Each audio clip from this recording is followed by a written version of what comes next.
Ladies and gentlemen, welcome back. Here we are once again with another episode of Community Steel. In today's video, I'm going to be kicking it off with the AVR M20A1 from Watchman. And I've seen a lot of people compare this to, well, more or less say that it's a French Sherman. And I don't think that's really much of a stretch. It kind of does look like a French Sherman, even though there is some different design features in this, particularly in the engine deck and in other different areas of the vehicle itself, the gun as well. But this is from Watchman. It's a fairly cool looking tank, I think so, even though it is definitely heavily influenced from the Sherman. It does function fairly well, however, the armor's nothing to write home the mom about. There is actually a couple shots that these light tanks did penetrate and destroy, as you can see there, the M20A1. Now, it does have a 75mm main gun with 124mm of penetration, which I wouldn't say is great, but it feels adequate enough. You know, once again, one of those things, it works, but it's nothing to write home to mom about. It is for the mid-war period, that being said, so of course it would struggle up against some of the later war tanks, like when you start looking at the historical armors of like the Tiger II and the Yak Taker. This gun just would not do well. It would probably even struggle against a Panther, just because of the Panther having 100mm of armor and the armor being sloped. Mobility is just superb. I think the mobility is great for a medium tank, and all in all, in general terms, it's not actually bad. A bad medium tank. I would say it's very average, but it's average everywhere, which actually, in my opinion, makes it good, because then there is nothing that makes it really bad. So it's kind of a jack of all trades, master of none type of tank. The next vehicle I have here is the Yak Taker from Nero, and this weighs in at 81.26 tons, and my god, that seems a bit heavy for a Yak Taker. Now, I didn't test the armor because, unfortunately, well, I don't think there's anywhere you can actually run this vehicle right now. I might be mistaken. Maybe you can run it on Taiga. I don't know. It does have the 128mm main gun with 235mm of penetration. The reload speed on the gun is not bad. It may be edited a little bit. I don't know. It is for the late war period. Maneuverability is probably much better than it deserves to be honest. It feels quite maneuverable for a vehicle that is this heavy. But yeah, what can I say about that? The armor probably is actually rather good, even though, like I said, I couldn't really test it, but it is the Yak Taker. Yak Takers tend to have good armor. However, that being said, it does also have a limited gun traverse and a ridiculously high amount of fuel consumption, so keep that in mind. The next vehicle I have here is the X2 LT from Nicodou. Nicodou? Nicodou.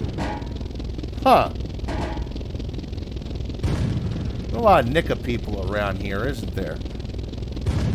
Anyway, 21.22 tons is what this weighs in at. It is armed with a 90mm main gun, and he based it on a Brazilian tank, but I can't remember which one because I'm old shit. But it has 176mm of penetration. This is for the late war period. Mobility-wise, this thing is actually rather good. Armor-wise, it actually does well against these light tanks, but that being said, it's well sloped, angled, etc. It's actually not really thick. It's more just effective. Speed-wise, the speed is actually rather good. Very agile running vehicle. Things of that nature. And the nice thing is, because it's so light, you can actually get quite a few of these on certain maps. As you can see here, I'm doing fields, and I think I spawned with 8 of them. So, yeah, I mean, this thing, yeah. And I think it's a cool looking tank. Even though he based it off of something, it also feels like he took some, that the stuff he based it on was inspiration. And he kind of did an artist render, if you will, of said vehicle. I believe, I can't remember what it's called. I believe it's actually based on the Stewards that the Brazilian army has. Or maybe it's the Bulldogs. I think it's the Stewards. I don't know. Moving on to the next one. And this is the ZTZ-96 from Excalibur. This is a main battle tank weighing in at 33.7 tons. And it is Chinese. It's based on the Type 96. And it is armed with a 125 millimeter main gun, which, well, of course it is. It's a Soviet clone with 214 millimeters of penetration. And obviously for the late war period, because this is actually a more modern tank. I think the design process, if I remember correctly, was 93. Production, entered production, and adopted in the service in 96. Hence is Type 96. That being said, it is based on the T-72. So it's, you could call it how it is. But that being said, it is not actually a bad rendition of a Type 96 if you're looking for a more modern-esque tank. I'm not so into the modern stuff when it comes to Sprocket. I like to keep my stuff around World War II. But that being said, this is good. It's a good option. Gun depression didn't seem bad. The mobility didn't seem bad. The armor didn't seem bad. Kind of one of those things. It's, for what it is, it's kind of very average everywhere you go. And it just works. Now on the side and the rear, the armor is weak. But that's an obvious. When it comes to mobility, the mobility is actually rather superb, believe it or not. And when it comes to look, it looks like what it's supposed to be, which is a Type 96. So I can't complain there. As you can see here, I'm getting ready to stretch out some of this vehicle's mobility. As you can see, it can really get up and go once it gets going. It accelerates pretty quickly. I'm not sure what the top speed of this thing is. Couldn't really get it at the top speed. Now, the one thing I did notice when it comes to turning, it does slow down a bit. I think that's because of one of the newer mechanics that was put into Sprocket. The turn radius of this vehicle is just that. And the next vehicle I have here is a prototype. This is the FV4005 from Dahu Chino. And this weighs in at 76.2 tons. And honestly, I couldn't figure out why. I'm still plagued on why is this thing so heavy. It does have the 183 millimeter main gun with 230 millimeters of penetration. And I like how he actually did the rear. Give him credit for that. This is actually the first one, I believe, of 3 FV4005s that I featured that someone actually did the rear and the proper engine deck and modifications to it, as well as the turret shaping is just spot on. But I'm really plagued by the 176.2 tonnage weight. Mobility, it's actually not rather mobility. Like, mobility is actually rather poor for what it is. I mean, well, I guess not for what it is, because the mobility of the FV4005 wasn't good in the first place. Now, that being said, it actually does have rather good gun depression. However, that being said, it doesn't really amount to much, except for saying that it's the nicest guy in prison because, well, it's got a really tall turret and the gun has a really high placement on the turret itself, which, I mean, it's accurate. You know, that's kind of how the vehicle was designed.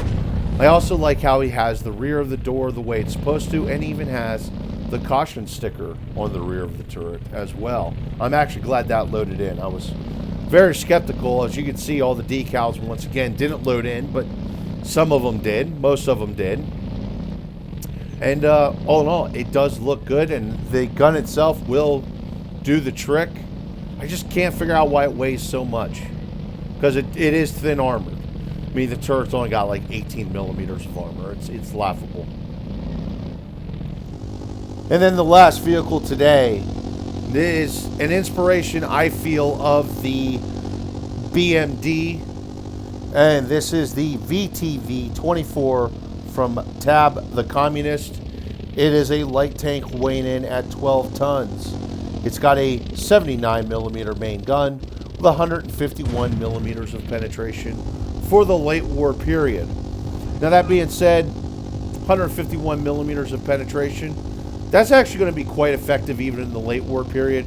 Now, it will struggle up against some of the heavier armored vehicles like the IS-3, the Yak Taker, etc.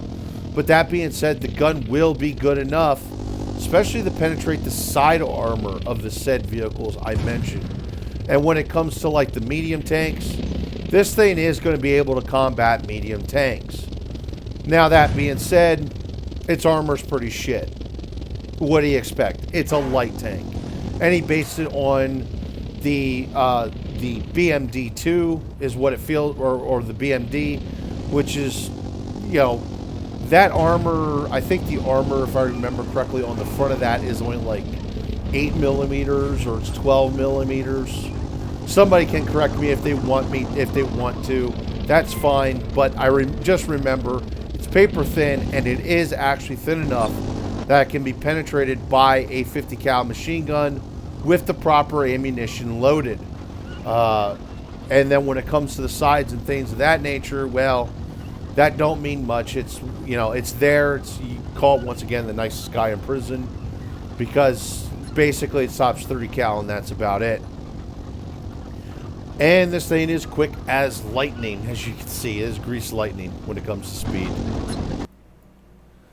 So anyway, folks, that wraps up today's episode of Community Steel. What is this, the 41st episode? I don't know, guys. I mean, this is really growing.